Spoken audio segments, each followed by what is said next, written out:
Let's talk about Spider-Man Gang War. I'm talking about the Amazing Spider-Man Gang War. Actually, Gang War is the first issue of Amazing Spider-Man that I read. Right over there. If you're watching this on YouTube, it's 287. Is that?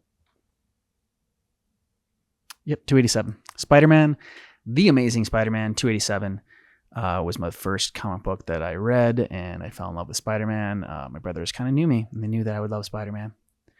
So they had me read him, and read him.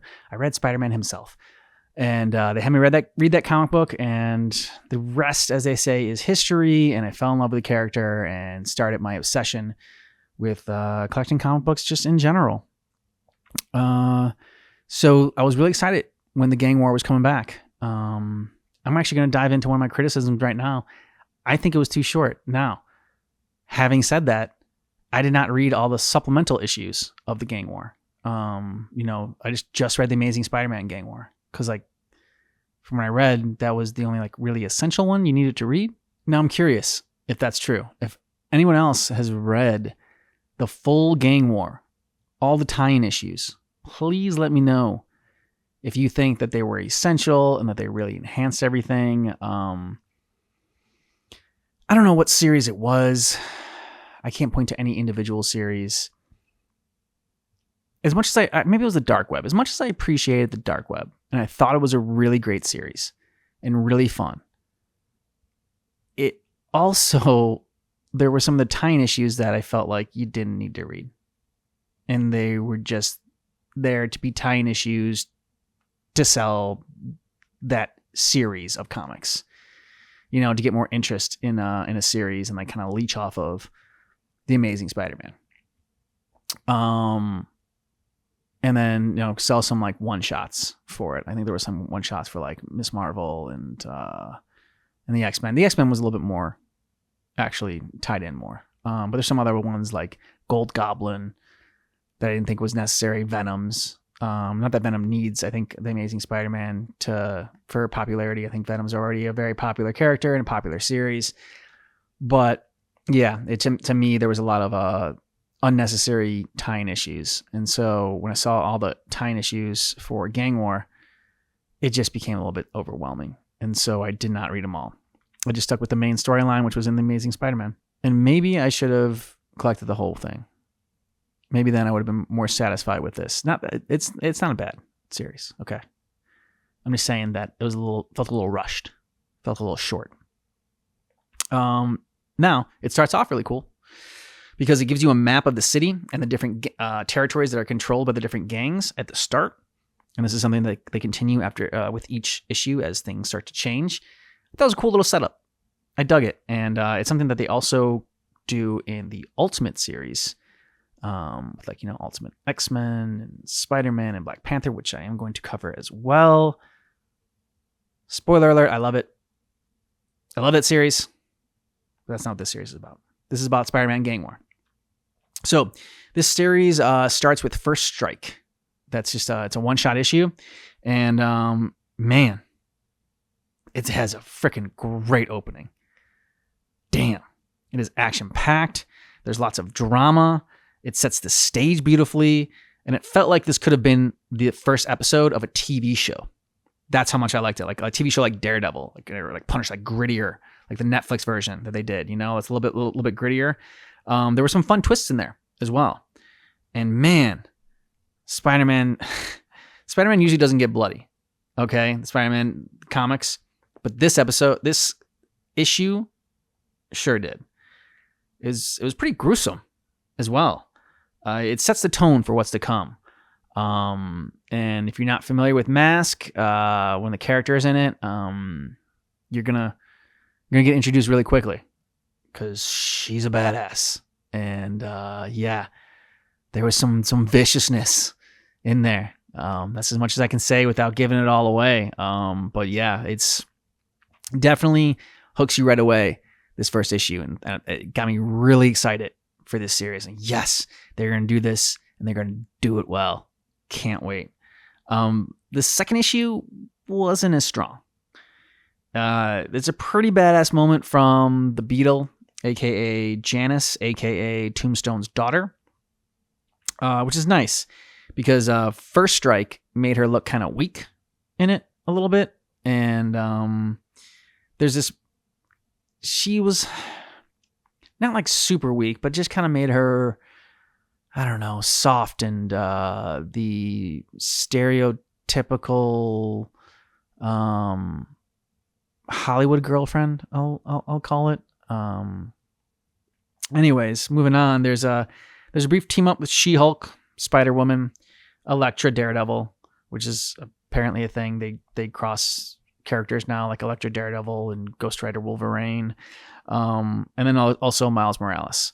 So, but then they split up because they all have their own series and issues to get to, and their own little battles to do. And I think that's why I thought I made the right decision, because I'm like, oh, they're all going off to their own thing. If you want to follow that character, okay, but it seemed like everything they were doing, while it tied in loosely probably with the gang war itself, it didn't have too much of a direct impact. Maybe Luke Cage's had the most, and that's me saying it having not read it. Issue number 41 in the series has a badass fight between Fisk and Tombstone.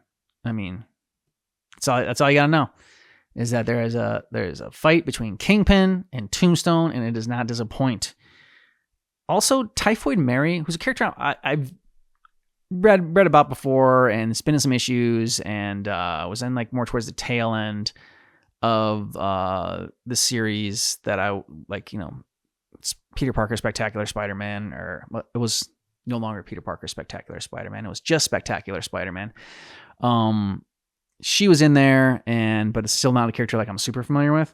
But she makes an appearance, and she adds some really good humor to this issue, which makes it like really fun. She's like doing this creepy flirting with Spider-Man and She-Hulk, and there's like a good bit with a nice payoff in it as well. So yeah, so like in addition to like some badass fighting, there's some humor, which is what you want in Spider-Man. Badass fighting, give me humor, and not like, you know, cheesy, hokey humor, although that's expected as well. But some like genuinely funny, laugh out loud moments, which I enjoy. I appreciate. Move on to issue number 42, and there's yet another good twist, and it happens right away in the issue, so you don't even have to wait until the end of it, which is really nice.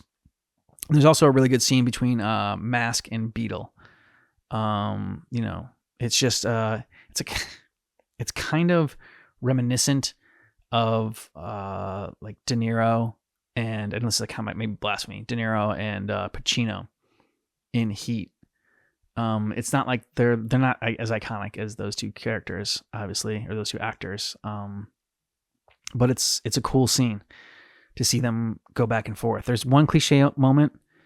Well, okay, there's a couple of cliche moments in it, but there's only one cliche moment that kind of made me do a little bit of an eye roll. Other than that, though, I really like the scene between them, and like I said, there's a good twist in the beginning of this issue, which is nice. Issues 43 and 44 is when the shit really hits the fan. There's some good twists left and some good battles, but it also feels like there's too much going on at the same time that they can't really focus on one thing long enough to really make it impactful. And that's where I think that they could have made this series a little bit longer. And even if they had to, like, maybe don't do in the tie-in series, like with all the different issues of other characters. Maybe have the Amazing Spider-Man storyline going on, and then just a separate gang war storyline. If that makes sense. Like a gang, like they did Gang War First Strike, right? They could have kept that going on. Gang War First Strike, and just had that as a supplemental series to the Amazing Spider-Man series. And I think that would have helped out. Now, why would you do that instead of just, you know, keeping everything in the Amazing Spider-Man to begin with? Well, I think it's probably because, you know, the Amazing Spider-Man's kind of already on like a 2-issue a month release. So instead of making it randomly like 4 issues this month, because we have a lot of story to tell with Gang War, you just, you know, every now and then when you need something a little bit extra, you throw in that extra thing. So the Gang War First Strike, if they had multiple issues of that, It could have been, just that alone. I think I probably would have been sold on it and would have been good. This felt rushed. It felt like the big battle scenes, there was too much going on, and couldn't focus on the characters and like really develop them. So like a lot of the characters that I really like Silvermane and Hammerhead, it just felt like they were in there to make a quick cameo. And just like, oh yeah, hey, there's Silvermane. Remember him? You like him. Nostalgia. Now we're going to move on to something else.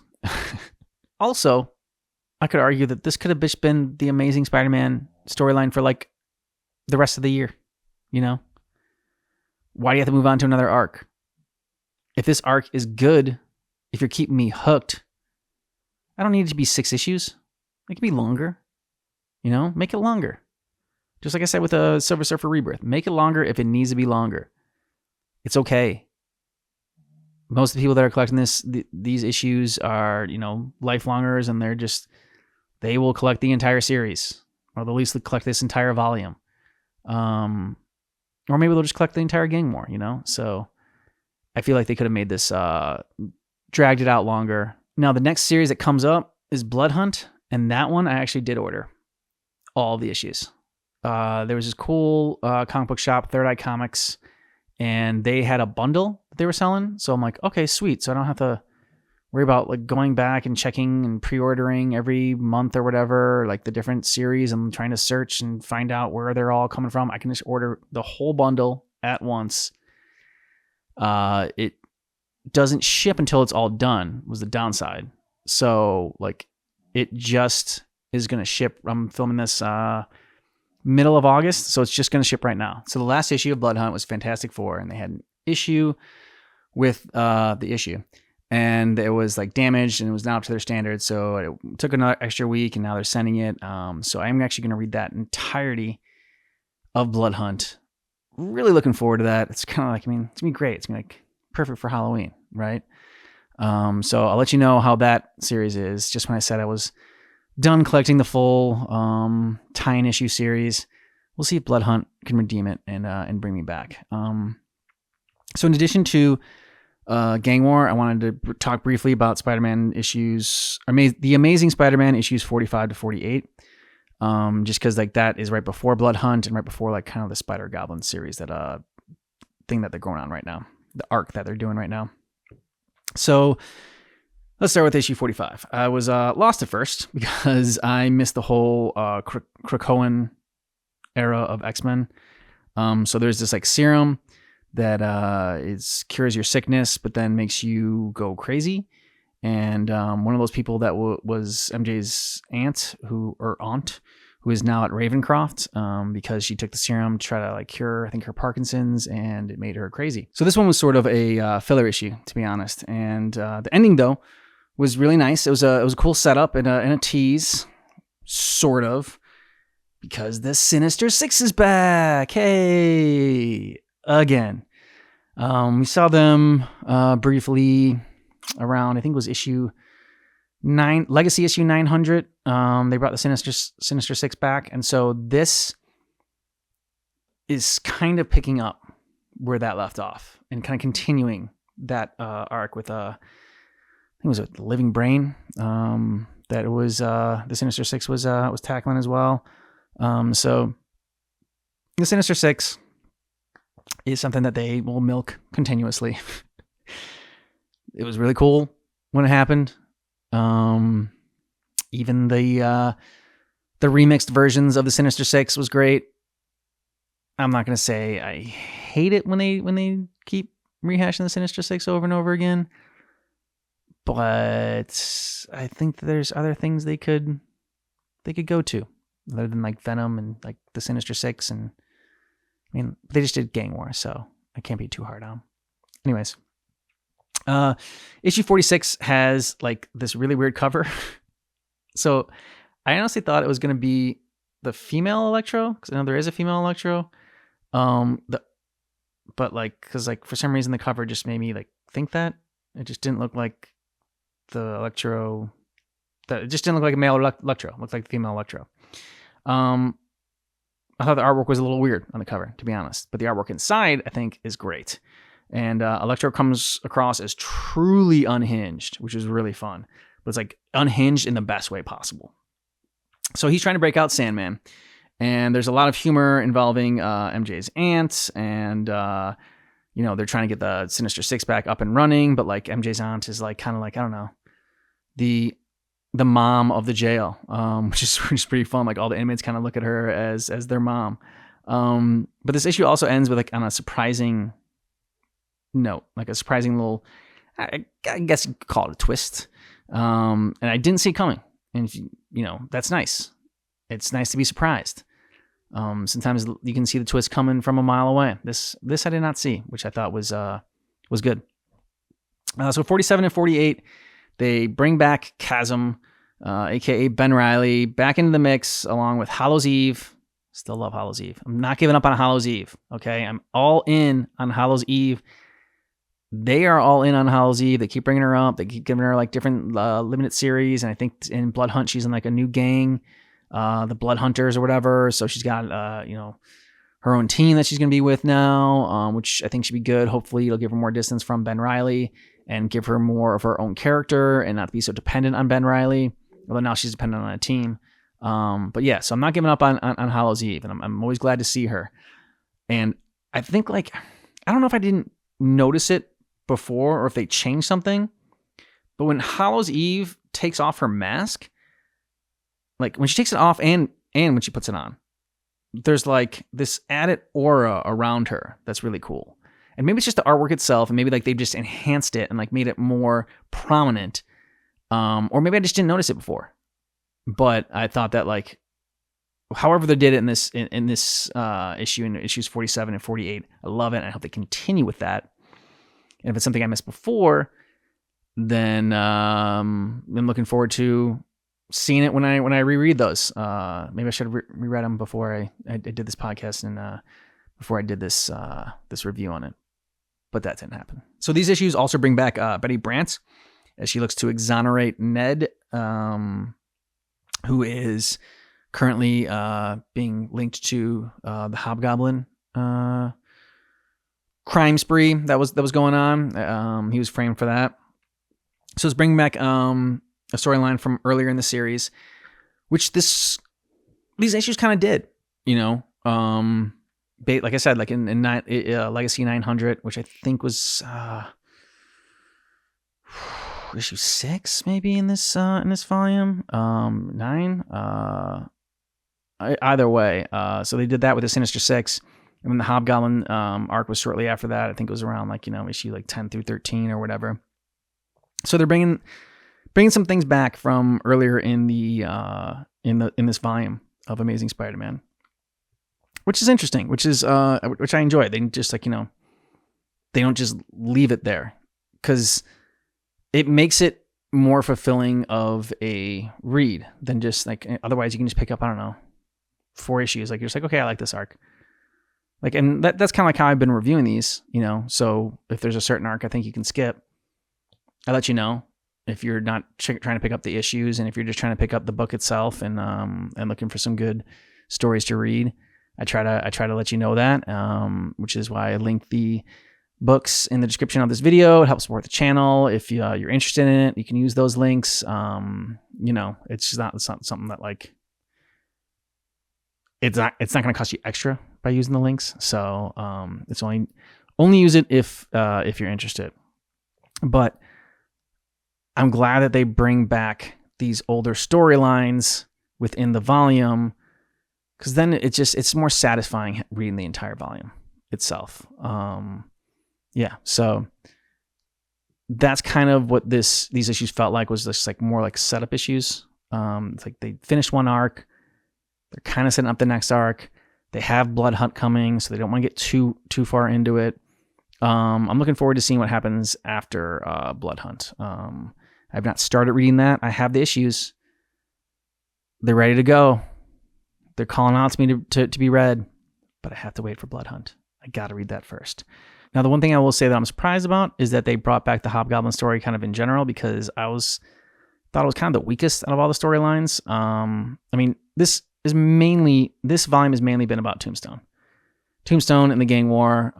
That's kind of like what has stood out the most to me in this. And then, some marks here and there, like the Dark Web. I thought, again, Dark Web series, just a ton of fun. And if you want to laugh and you want to have a great read, then get the Dark Web. As far as the gang war itself, do I think it's worth a read? Yeah, it is. There's enough in the gang war that I think is a good read. And like I said before, if you have read the entire gang war and all the tie-in issues, and you think the tie-in issues really, really help out, like flesh the story out and make it feel more, what's the word I'm looking for? Satisfying, I think is the word I'm looking for. And not feel so rushed, then let me know. Because then I will, maybe I'll do a re-review of this series. And I'm still recommending it. I still think it's a fun read to pick up. But like the volume that I'm recommending is just The Amazing Spider-Man. It's not going to have any of the other issues. I don't even think I can find anything on Amazon that has all the gang war tie-ins, which tells me that they really don't tie in. They really don't enhance it. Because even for the Dark Web, like you could buy something that had the Dark Web and had all the different issues in it. For this one, I can only see like, Miles Morales, Spider-Man, Gang War, and then Spider-Man, The Amazing Spider-Man, Gang War. When I just look for it on Amazon, not seeing anything else for it. So that tells me that those other issues are not important. But tell me if I'm wrong down in the comments. All right.